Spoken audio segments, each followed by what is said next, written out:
வயது 50 கடந்த பிறகாவது அமைதியாக வாழ வேண்டும் என நினைத்தால், உன்னை வாழ்த்த மனமில்லாதவர்கள் இருப்பார்கள். அவர்களை பற்றி கவலைப்படாதே. நீ எதை செய்தாலும் அதில் ஒரு குறையை கண்டுபிடிக்கக்கூடிய மனிதர்களும் இருந்து கொண்டுதான் இருப்பார்கள். அதையும் பெரிது பண்ணாதே.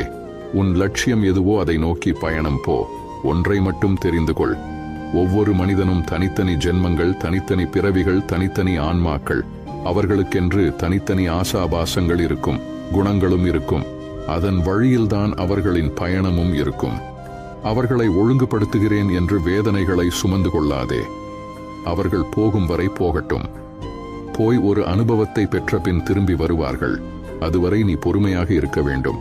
அவர்கள் போன பாதை நல்லதா கெட்டதா என்பதை இவர்களாக உணர்ந்தால்தான் அவர்களுக்கு ஒரு உண்மை தெரியும். அந்த உண்மையை நீ முன்கூட்டியே சொன்னால் உன்னை அவர்களுக்கு பிடிக்காது. இதுதான்